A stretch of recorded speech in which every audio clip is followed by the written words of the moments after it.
Muito obrigado, Sr. Presidente. Antes de mais, um cumprimento especial ao Sr. Deputado Europeu António Marinho Pinto e a todos os colegas presentes nesta audição de hoje.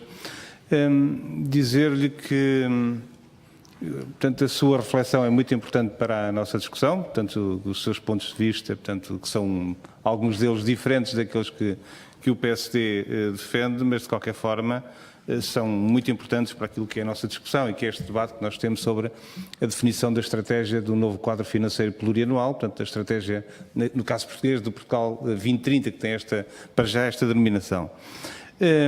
Concordamos com o princípio que defendeu, que Portugal perdeu ao longo dos últimos anos, que era o bom relacionamento e o bom funcionamento que Portugal tinha com os denominados países amigos da coesão.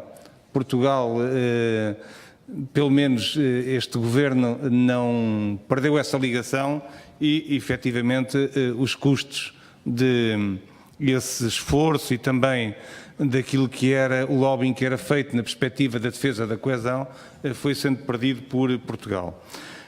Deixar aqui algumas notas que nos parecem importantes e que têm algumas referências àquilo que referiu no caso da discussão e do entendimento dos deputados europeus, nomeadamente dos deputados portugueses.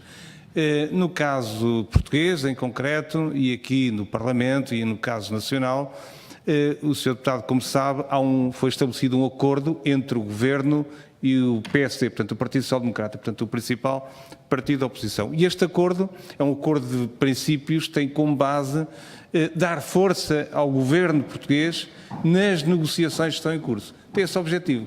É garantir alguma rede negocial, tendo em conta que são os dois grandes partidos de governação, digamos assim, que é fundamental que esta perspectiva do quadro financeiro plurianual que seja o mais proveitosa possível para o país. Portanto, esse foi. E dentro deste acordo foram estabelecidos três princípios que são fundamentais.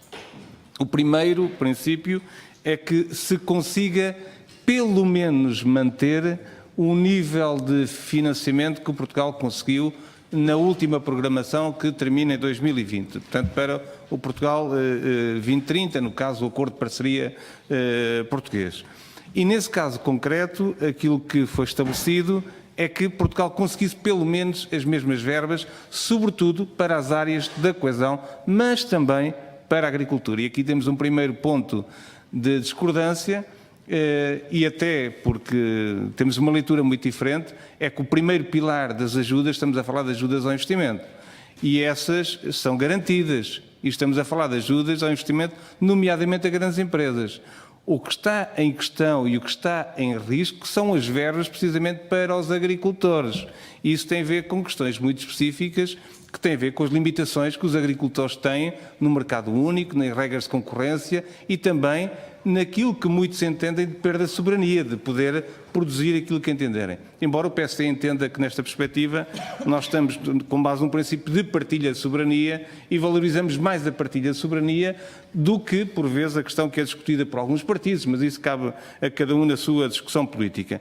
Mas entendemos que as perdas, nomeadamente ao nível do Fundo de Coesão e nomeadamente ao nível da agricultura, sobretudo ao nível do segundo pilar, onde estão as ajudas diretas aos agricultores, preocupa-nos imenso. E esperemos que esta situação venha a ser invertida. Dar nota que, por curiosidade, outros países da coesão, vamos chamar assim, países do sul da Europa, estão a beneficiar as suas verbas, em termos de verbas, comparativamente com a programação anterior, que é o caso da Grécia, o caso da Espanha, o caso da Itália. Portanto, países do sul estão a ver reforçadas aquilo que são as dotações nestes domínios que eu agora referi. Portanto, é estranho um país com as condições, com as características, com o estado de desenvolvimento de Portugal, estar em risco, porque é assim que estamos neste momento, estar em risco de perder verbas para estes dois grandes domínios. E aí o PSD manifesta a sua preocupação. Outra questão fundamental na nossa perspectiva tem a ver com a questão das receitas da União Europeia. E neste domínio o PSD entende que é fundamental que o contributo dos Estados-membros, a percentagem que os Estados-membros devem dar no âmbito daquilo que será o seu rendimento nacional bruto, deve aumentar. deve aumentar e acompanhamos aquilo que até foi uma proposta do Parlamento Europeu, até 1,3% do rendimento nacional bruto.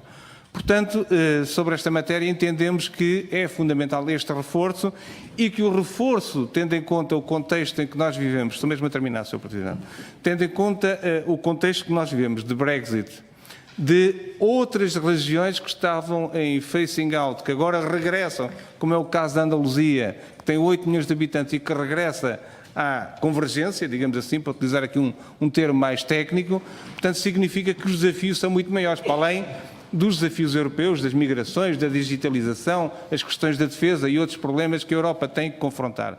Portanto, é fundamental procurar novas receitas. Se, por um lado, o contributo dos Estados-membros, o aumento desse contributo é fundamental, mas também é fundamental procurar novas receitas. O Sr. Deputado referiu algumas delas. O PSD vai mais longe do que isso.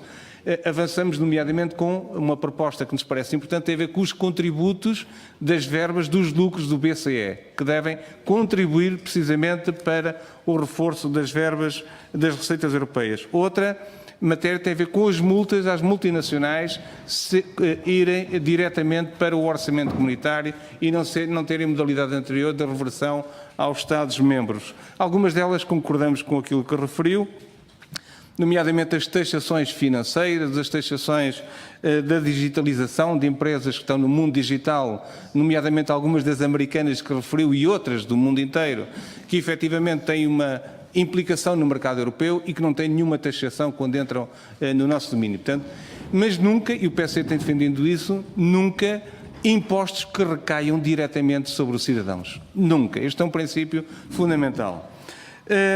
Terminando mesmo sobre as questões que lhe gostava de colocar, algumas delas já fiz os comentários, nomeadamente as questões dos cortes da agricultura, a questão uma matéria que nos parece importante, eu gostava de ouvir a sua opinião, que tem a ver com o novo método de cálculo para as verbas comunitárias, mas também os indicadores de acesso, nomeadamente aquilo que no passado nós tínhamos os 75% do PIB para beneficiarem, portanto, da convergência, das verbas da convergência.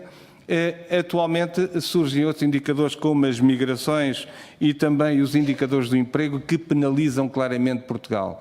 O PSD fez uma sugestão em que incluísse as questões demográficas, nomeadamente a densidade demográfica, as perdas demográficas, que incluísse esse indicador, portanto, nesta negociação.